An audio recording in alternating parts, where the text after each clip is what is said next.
एक और नाम पंकज जी बिल्कुल चर्चा में है यूपी के पॉलिटिक्स में, खास तौर पर आकाश आनंद, जो कि कोऑर्डिनेटर भी हैं राष्ट्रीय बहुजन समाज पार्टी के और भतीजे भी हैं मायावती के, और उनको लगातार प्रचार की जिम्मेदारी भी सौंपी गई है। नगीना से उन्होंने शुरुआत की, वहाँ गए, भाषण दिया, बिल्कुल एग्रेसिव भाषण था जिसपे चंद्रशेखर को जो उन्होंने निशाने पर लिया और जिस तरह की भाषा के साथ उनको बिल्कुल बिल्कुल निशाने पर लिया, वो बड़ा चर्चा का विषय बना हुआ है पॉलिटिकल अरीना में उत्तर प्रदेश की।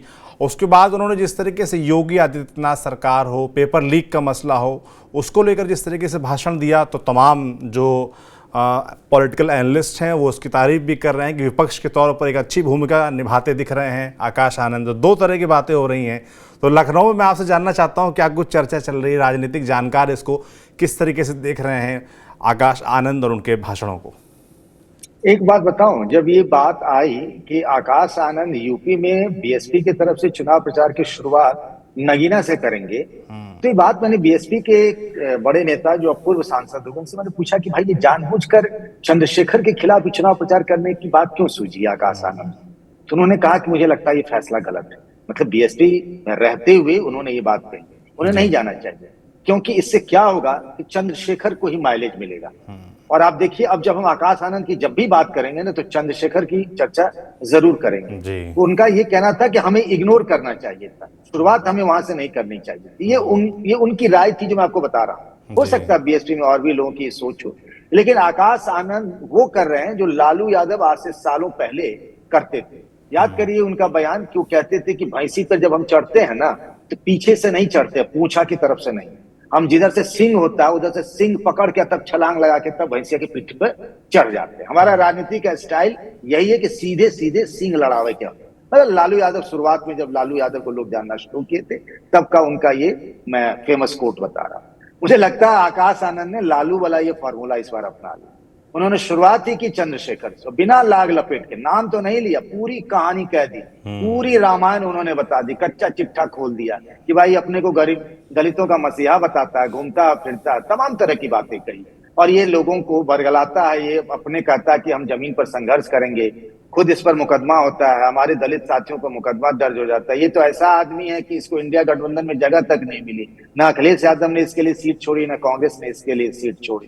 मतलब खूब उन्होंने धोया मंच से जी। और लेकिन आकाश आनंद, अगर आज हम जब आपसे बात कर रहे हैं तो आज बरेली में उनकी जनसभा है, लगातार एक या दो वो जनसभाएं कर रहे हैं। वो एक तरीके से अपना परसेप्शन बना रहे हैं कि एक तो परसेप्शन उनका बन गया कि मायावती के बाद उत्तराधिकारी वही, लेकिन एक जो बीएसपी के बारे में ये कहा जा रहा था और समाजवादी पार्टी मतलब मुखर रूप से और थोड़े से इशारों में कांग्रेस ये कहने लगी थी कि बीजेपी की बी टीम है बीएसपी। कुछ सीटों पर जहां मुसलमान उम्मीदवार हैं इंडिया गठबंधन के, वहां बीएसपी ने मुस्लिम उम्मीदवार दे दिए, तो लगा कि वो मुस्लिम वोटों में बंटवारा चाहते हैं। आकाश आनंद इस परसेप्शन को, इस नैरेटिव को तोड़ना चाहते हैं, बदलना चाहते हैं। इसीलिए जानबूझकर वो योगी सरकार के बुलडोजर फॉर्मूले पे, गरीबी, बेरोजगारी, महंगाई, इलेक्टोरल बॉन्ड पे से लेके तमाम जो राष्ट्रीय मुद्दे हों और यूपी के मुद्दे हों, और खासतौर से बीजेपी को टारगेट पर रखते हैं। उनका टारगेट नंबर 1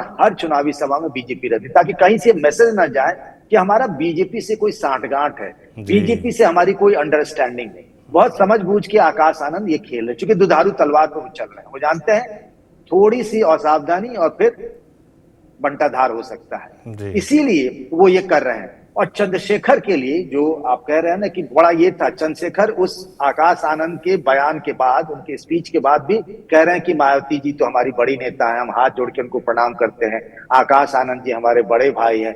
वो एक दौर था जब आकाश आनंद खुलकर बीएसपी और मायावती का विरोध करने लगे थे। आकाश आनंद के बारे में भी टिप्पणी आ रही, तंज कसा करते थे। लेकिन हाल फिलहाल में देखिए, जब आकाश आनंद चले गए हैं एग्रेसिव मोड में, तो क्या किया चंद्रशेखर ने, एक दूसरी लाइन पकड़ ली है पॉलिटिक्स कि भाई हम तो जो है उनको प्रणाम करते हैं, हम छोटे हैं जी, हम दबे कुचले हैं, हम दलित हैं जी, हमें अब सबका साथ चाहिए, उनका भी आशीर्वाद चाहिए, उनका भी साथ चाहिए। वो ये कहते हैं, वो तो ये लोगों में मैसेज दे रहे हैं नगीना में कि भाई असली उम्मीदवार मैं ही हूं उनका। अगर मैं असली उम्मीदवार नहीं होता तो जो पहले के सांसद थे नगीना के, गिरीश चंद्र जाटव, उनको बहन जी क्यों बुलंदशहर चुनाव लड़ने के लिए भेज देती? जी। वो चाहती हैं कि मैं ही चुनाव जीतूं, इसीलिए उन्होंने बाहर से एक उम्मीदवार ले आया सुरेंद्र को। और सुरेंद्र तो बेचारे बुजुर्ग हैं, कहाँ चुनाव प्रचार भी नहीं कर पाएंगे, अब समय भी नहीं।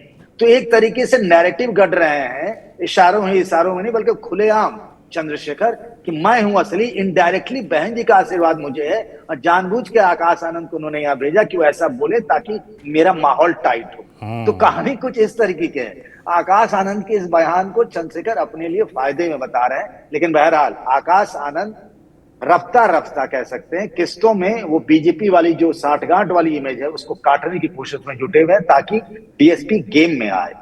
ये लगे कि बीजेपी के से बीएसपी भी लड़ रही है, सिर्फ इंडिया गठबंधन की कांग्रेस और समाजवादी पार्टी ही यूपी में लड़ती भी नहीं दिख रही। ये इस कोशिश में जुटे हुए हैं आकाश आनंद। बिल्कुल, बी टीम का लगातार आरोप लगता भी है बसपा पर, खास तौर पर कांग्रेस और जो समाजवादी पार्टी है वो इस तरह की बात करती भी रहती है, तो उसको उस पूरी छवि को तोड़ने का प्रयास। मगर चंद्रशेखर की तारीफ इस मामले में करनी पड़ेगी, कैसे उनके खिलाफ एग्रेसिव एक भाषण आता है और वो उसको अपने फेवर में भुनाने में जुट गए हैं कि भाई हम ही असली प्रत्याशी हैं और हम जीते, यही चाहती है मायावती। अब कितना कामयाब हो पाएंगे ये तो जब चुनावी नतीजे आएंगे और जैसे जैसे चुनाव बढ़ेगा वो समझ में आता रहेगा।